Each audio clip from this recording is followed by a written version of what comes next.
What's up, Wolfpack? Happy Sunday. All right, we got a great week ahead of us here. We are 1 week away from the Open, so we are turning it up a notch for the final week, and then we'll go into next week, and I will start to put on my thinking cap and try to guess what the workouts are going to be. And if you've been here in the past, I do a pretty good job of that. So I'm excited for this week. We're going to start it off progressing the lunges we did from last week. So just like I think it was last Tuesday, we're just getting some volume in on some heavier lunges, and we want to make sure that we're moving through these at a good pace.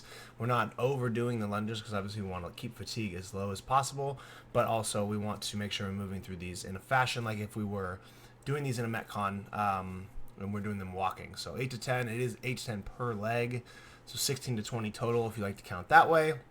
If you did it last week, you want to increase the weight, or I assume most people probably did 8 on each leg, so you're going to increase the reps to 9 to 10, so match the same weight as last week. But essentially, we want to make sure that the speed we're doing these lunges on is step back, step up, step back, step up, and we're simulating if we were taking forward walking lunge steps. So we shouldn't be having to pause a ton before the step back.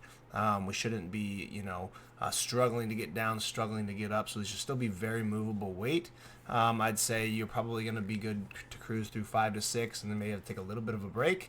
And I think that's realistic. But if we're having to really pause and take our time and recover before our next lunge, before the 6th rep on each leg, it's probably a little too heavy. So make sure we use an appropriate weight. So we can't kind of blast through these, but we want to maintain obviously good torso position. Knee just kisses the ground, and it's not so heavy that we're slamming our knee to the ground, and we're not standing up with a good speed. So we should still have good recovered or good step back, and then good strong step up, and we'll get a lot out of these lunges. So rest as long as you need. It's not Metcon speed, it's just working on some strength and volume here. Okay. And then B is written to simulate an old open workout. I think it was 18.1.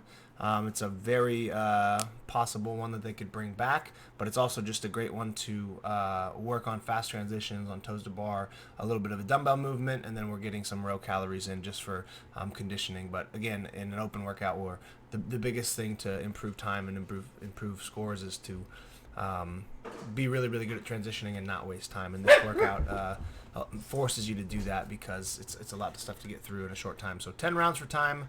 From a stimulus perspective, these 8 toes to bar should be done in 1 to 2 sets, no more than that. We don't want to spend a ton of time on the toes to bar. It's meant to be a fast movement.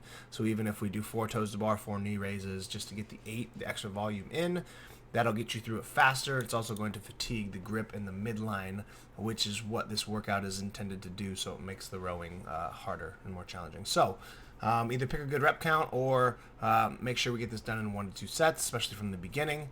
The 10 dumbbell hang clean and jerks 100% should be all 10 unbroken. Right, we pick up the first dumbbell, swing between the legs, hang clean overhead for 5, switch arms, and go right into the next 5. So we shouldn't be breaking this. Should be able to do all 5 on one arm, all 5 on the other arm before moving on to the rower. And then we have 14 calories for the males and 12 for the ladies. Okay. This workout, for the most part, if we're proficient in these movements, as the stimulus is spent on the rower for most of this time. Right, 8 toes to bar and broken is like 10 seconds, maybe 12 if we do a long swoop. These 10 you're gonna be able to get done in probably 20 seconds. So you're looking at 30 seconds here.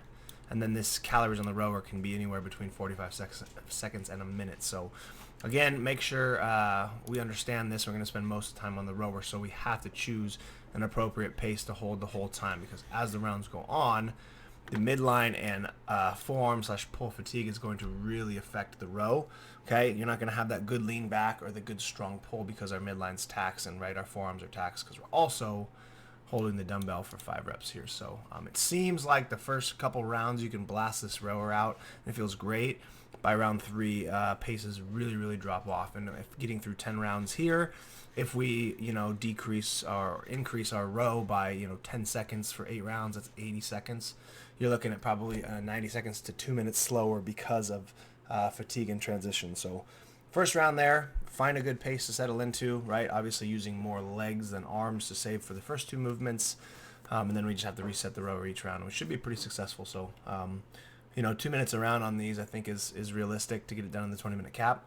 Hopefully we can bank a little extra time from the first couple rounds, getting through a little bit quicker. So other than that, there's a partner version. So some of the bigger classes, if we run out of rowers, some people who would prefer to not do this thing all the way through by themselves, or they're not super interested in getting the open stimulus. You can partner up with somebody and literally do the exact same workout. You're just going to be doing max calories on the rower.